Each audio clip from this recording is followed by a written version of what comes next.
México es hoy en día una mezcla de temas complejos. La sociedad comienza a reincorporarse, pero todavía existe un gran miedo por contagiarse. Los negocios comienzan a abrir, sin embargo las ventas son sumamente bajas y al mismo tiempo llega a nosotros todos los días la supuesta noticia de que la vacuna contra el virus ya está por salir. Sin duda, hay muchos temas que analizar y ante ello, Enlace Judío cuenta con el reconocido periodista Ezra Shabot. Hola Ezra, ¿cómo estás? Muchísimas gracias por tu tiempo. Gracias a ustedes, gracias a Enlace Judío por esta entrevista. Ezra, estamos, la población mexicana, reincorporándonos a una normalidad que de normal no tiene nada, pues la pandemia sigue creciendo. ¿Cómo tratar de abrir negocios, de volver a lo que era antes, pero con el miedo constante de contagiarnos? Mira, yo creo que es importante entender que a pesar de que se habla de que hay una tendencia a un decremento de los casos, por lo menos hasta ahora lo que seguimos teniendo es una línea que sigue ascendiendo, o sea, sigue aumentando el número. No se aplican suficientes pruebas y eso es lo que te da como resultado un crecimiento cada vez mayor de la propia cantidad de contagiados y eventualmente también, desgraciadamente, del número de fallecidos. Pero entendemos que tampoco ya es posible mantener cerrado esto. Ya hemos visto el aumento de la actividad en todos los sentidos. Empresas que abren, industrias que abren, mayor movilidad en las calles. Y esto nos lleva a la necesidad de asumir claramente que vamos a convivir de aquí a varios meses con este tipo de realidad. ¿Esto a qué te obliga?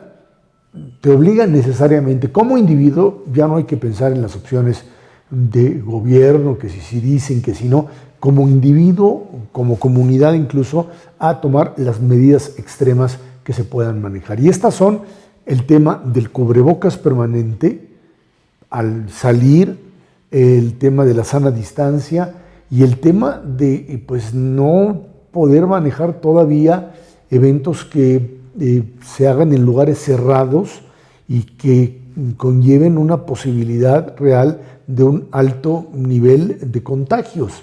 Yo entiendo que esto entra en choque con el interés particular de la gente que quiere sus bodas, sus bar mitzvot, que quiere muchas actividades, sus fiestas en general, pero esto no está totalmente controlado y esto te obliga necesariamente a seguir manteniendo ciertas restricciones, porque de lo contrario, el número de contagiados nos va a aumentar y la posibilidad fundamentalmente de las personas mayores de contagiar y de no resistir la enfermedad puede aumentar. Por eso creo que es importante entenderlo. Ahí está la pandemia, sigue creciendo y en ese sentido hay que reincorporarse a la productividad, al trabajo, pero necesariamente aumentando el número y la cantidad y la calidad de la propia protección que uno pues tiene que utilizar para evitar el contagio, bajo el principio de que esto todavía ni se acaba ni tiene visos de que esto termine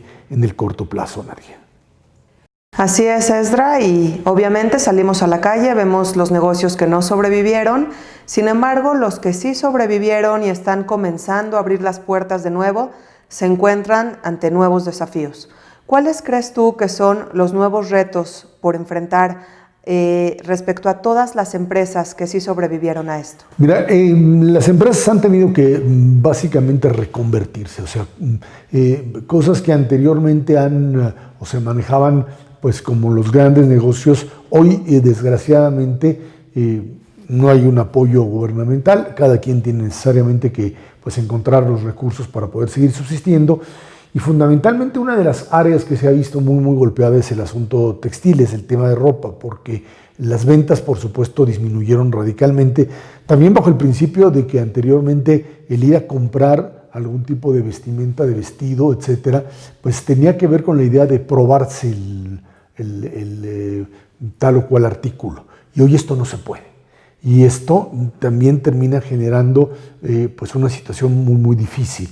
Lo mismo en centros comerciales, en donde se reabren los centros comerciales y aquellos que sobrevivieron a la situación se ven obligados, por un lado, por supuesto, a rebajar fuertemente los precios porque los niveles de compra también se han reducido, pero también a entender que hay cierto tipo de productos que hoy ya no se necesitan o son demasiado caros o demasiado poco utilizables en este momento, y entonces tienes que empezar a moverte en otra área. Por supuesto, todo esto que tiene que ver ahora con la salud y con la posibilidad de realizar pruebas o los problemas que genera la propia pandemia, te hace abrir otros caminos. Pero creo que es fundamental en este sentido empezar a tener una idea de que no vamos a regresar a la normalidad, y el tipo de actividad económica que puede seguir siendo rentable hoy ya es otra. Los niveles de rentabilidad se han reducido sustancialmente y hoy tienes que apostar por simplemente poder sacar adelante el negocio y al mismo tiempo entender que aquello que antes se vendía y que para ti había sido un artículo que había sobrevivido con cambios, etcétera, durante muchos años, durante décadas, hoy necesariamente tiene que modificarse. Así como cuando se abrieron los mercados en los años 90 del siglo pasado y ya no pudiste competir con el artículo norteamericano que venía, y entonces tuviste que reajustar, reconvertirte, decían, a una nueva realidad. Este momento, hasta en tanto no podamos decir esto está controlado, esto forma parte de una realidad superada, vamos a tener que amoldarnos a esta nueva realidad y entender que el ingreso al mercado del trabajo va a ser limitado y que se requieren nuevas formas de encontrar la posibilidad de que incluso los jóvenes dentro de la comunidad puedan poder incorporarse a un mercado laboral que hoy se ha vuelto sumamente pequeño. Exactamente, todo se reduce a esas palabras, mercado laboral sumamente pequeño. Entonces, pocas personas entran ahí. Ahora, estamos todos los días ante información nueva de tipo médico, información de vacunas, de tratamientos, de medicamentos. ¿Cómo separar lo que es fake news, una falsa información, de las cosas que verdaderamente están en proceso? Mira, yo creo que es importante, sí, por supuesto, hacerle caso a los que saben, a los especialistas. El problema es que de repente te aparecen unos especialistas que no lo son y que empiezan a soltar, ya sea en redes sociales, que es lo más común, y que ahí cualquiera es capaz de decir cualquier tontería y asumirlo, frente a gente que tiene conocimiento de lo que está sucediendo. Seguir comprando productos milagro que te van a ayudar, etcétera, qué bueno que tu cerebro te permita ver esto como algo que te ayude, y eso puede ser una ayuda mental, pero en términos reales eso no existe. Eso es un engaño. En muchos casos, como el tema famoso del cloro, se vuelve una situación que incluso puede dañar la salud de la gente. Y creo que en ese sentido, háganle caso a los médicos, a la gente que realmente, por la propia experiencia de los últimos 4 meses, ha sabido ver qué tipo de medicamentos funcionan y cuáles no. Incluso aquellos que funcionan tienen que ser suministrados bajo asistencia médica. O sea, aquí no hay de que me conseguí una receta de Remdesivir y voy y me lo tomo.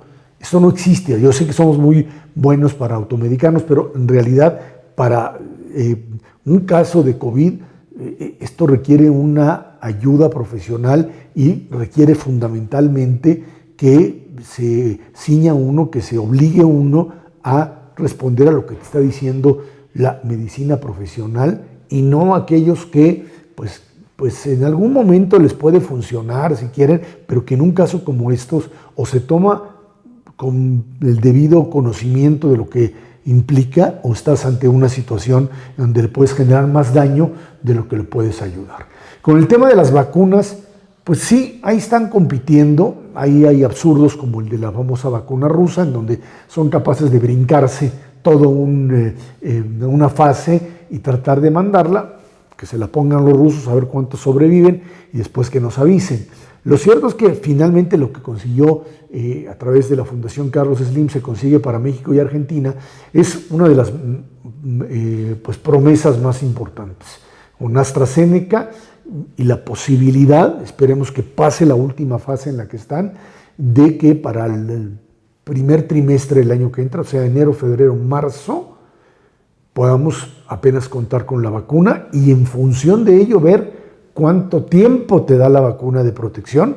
No lo sabemos, tampoco lo sabemos. Cuántas veces habrá que vacunarse y en qué medida, y eso lo dicen los especialistas, el doctor Moreno, el doctor Macías, etcétera, que dicen abiertamente, bueno, pues sí es cierto, ahí está esta posibilidad, pero esto no me da la garantía de que el virus no haya mutado y que pues, se requieran rápidamente seguir avanzando en el terreno de la propia formación de vacunas con cada vez mayor efectividad frente al virus. Es algo con lo que vamos a tener que convivir por un buen rato y en ese sentido sí lo importante es hacer a un lado el tema de automedicación, hacer a un lado el tema de cosas que uno oye y que de repente le dicen e incluso lo anuncian por televisión y que se tomaron pastillas de no sé qué. Hay cosas que pues no le generan a uno ningún daño, que se las tomen, no pasa nada, pero hay otras que sí.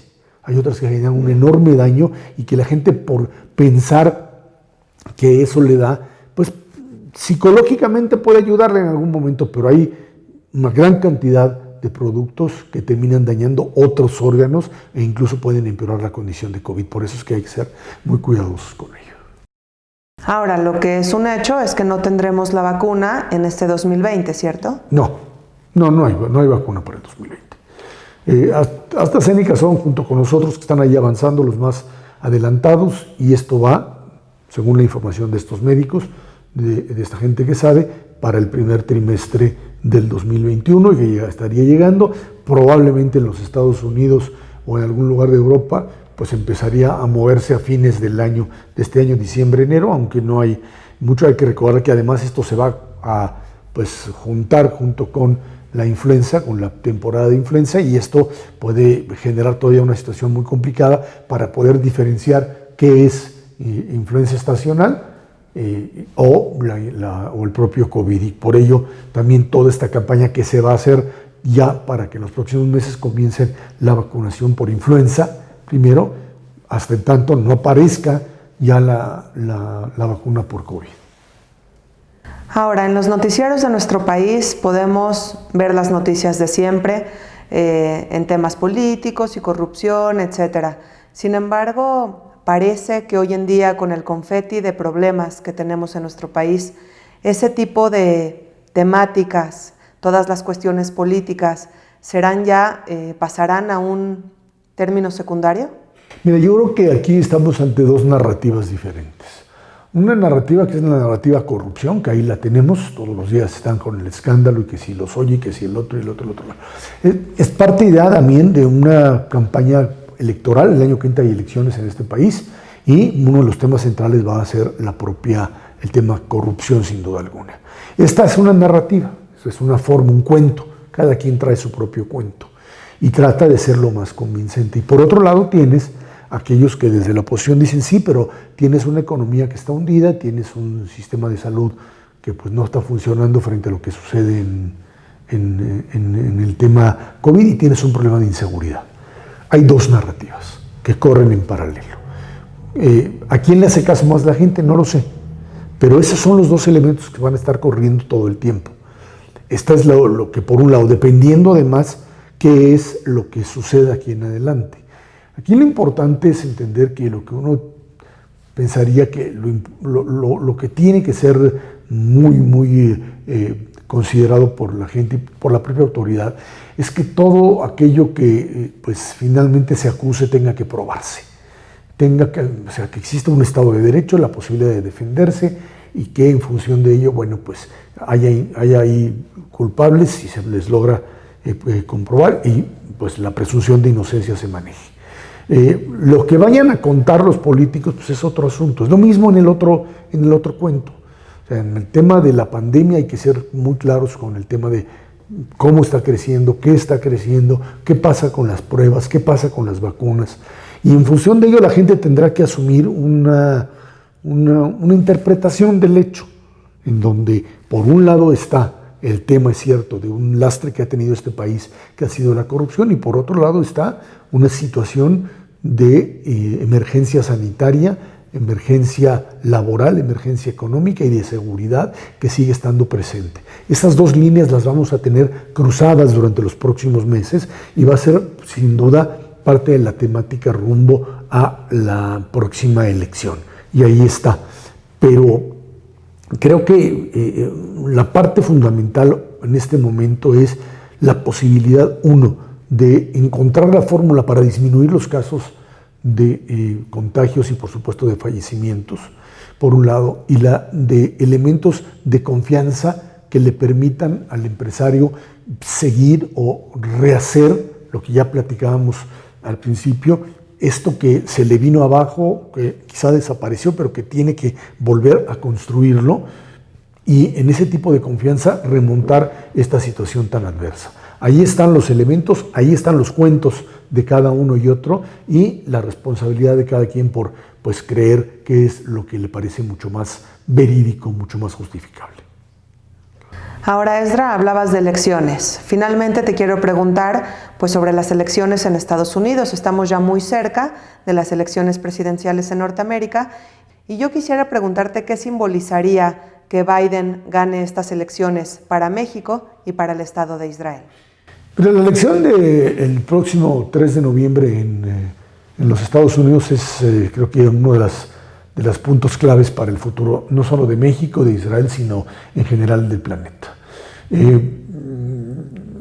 Donald Trump asumió, digamos, el liderazgo de un proyecto que venía surgiendo desde Europa con el tema del Brexit, de todos aquellos que se sentían desplazados, sea cierto o no, por el modelo de globalización que decían llegó a ciertos niveles y a nosotros no nos tomaron en cuenta.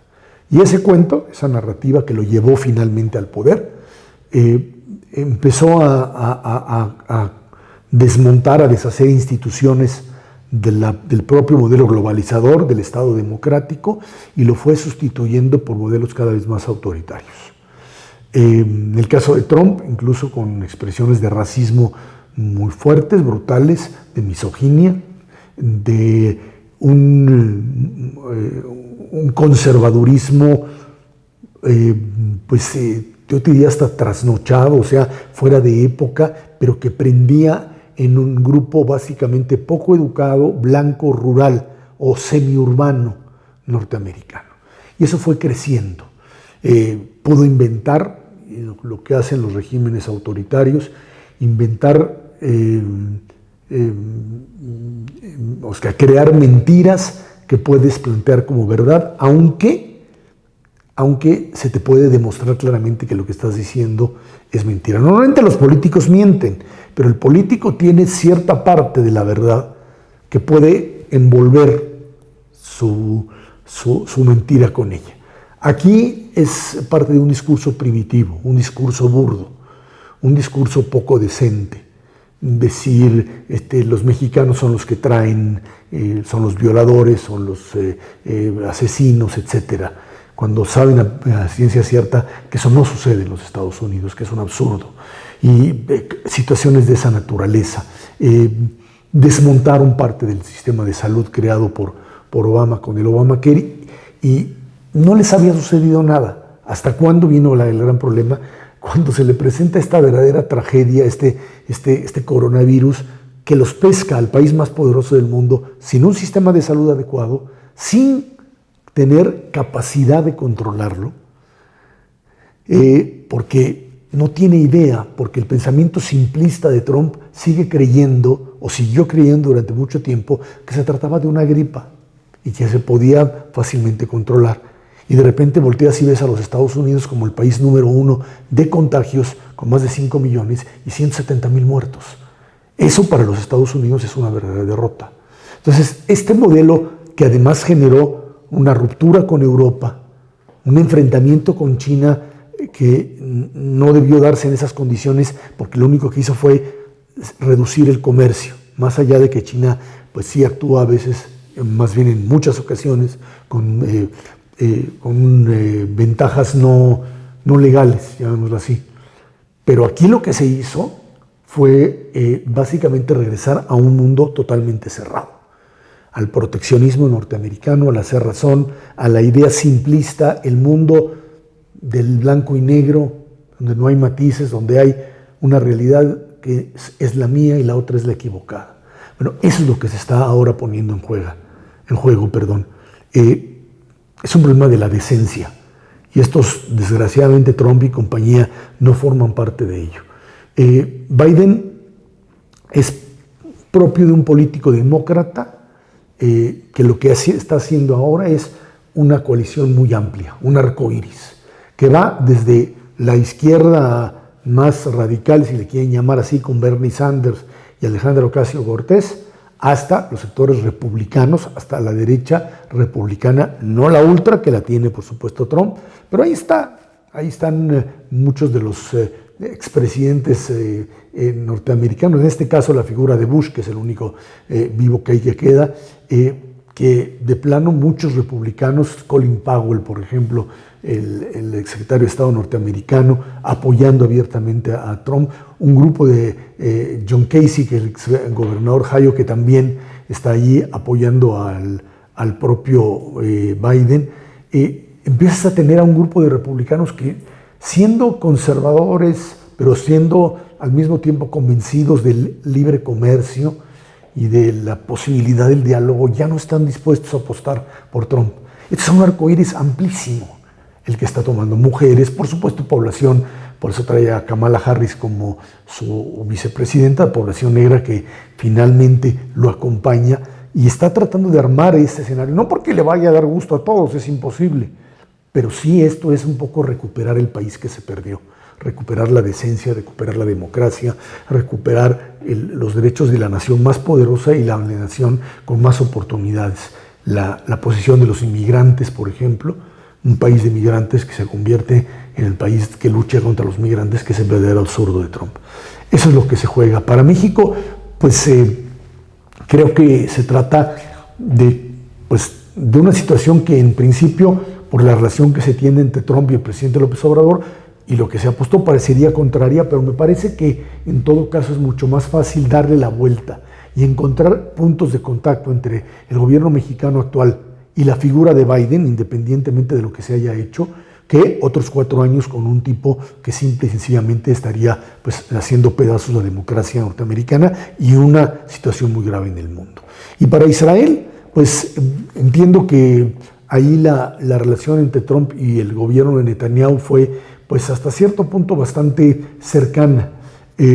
Sin embargo, a pesar de los últimos éxitos con el acuerdo con los Emiratos Árabes Unidos, en donde el propio Netanyahu tiene que ceder la llamada anexión de Judea y Samaria, de Judá y Sombrón, de los territorios, estamos ante una situación en donde se requieren interlocutores. Y Trump no es quien es capaz de establecer interlocutores.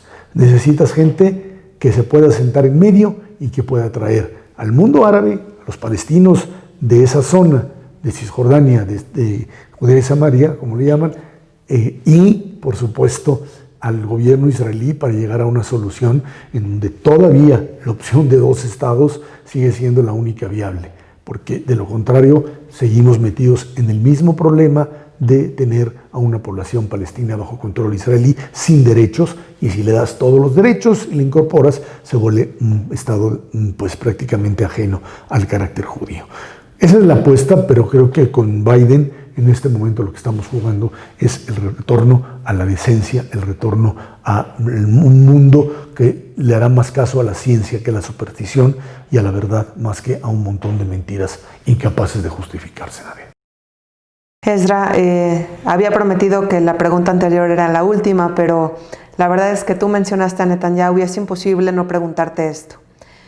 Tuvimos durante toda la gestión de Trump una relación muy cercana, como bien lo mencionaste, con Netanyahu, una amistad que pudimos ver en diferentes actos. Ahora, si Trump no sale electo, ¿puede esto revertirse de manera negativa en contra del Estado de Israel? No, Biden y los demócratas son suficientemente pro-israelíes como para ello. Yo creo que el problema de Netanyahu es otro. El problema que tiene Netanyahu es pues, el problema de enfrentarse a la justicia israelí. El Estado de Israel, a pesar de lo que ha pasado, es un Estado de derecho, es un Estado donde hay leyes, donde hay instituciones. Y pues una vez que el primer ministro Netanyahu enfrente a la justicia y finalmente el juicio se lleve a cabo y se determine su inocencia o culpabilidad en el caso, el señor podrá pues finalmente cumplir con lo que está ahí, con la posibilidad de seguir gobernando o no. Y yo creo que eso es lo que Biden y compañía, si en caso de que Biden gane, pues simplemente exigirá tener un gobierno legítimo con un primer ministro que no sea un criminal, que lo demuestre ante los tribunales israelíes, que son finalmente eso y la Suprema Corte de Justicia de Israel, el verdadero, pues, la verdadera defensa de la democracia israelí en este momento. Te quiero agradecer, Esdra. Estaremos muy pendientes de estas elecciones y sobre todo de su impacto con respecto a la relación con México y con el Estado de Israel. Te agradezco mucho tu tiempo y nos seguimos viendo por aquí. Muchas gracias a Enlace Judío por esta entrevista. Gracias, hasta luego.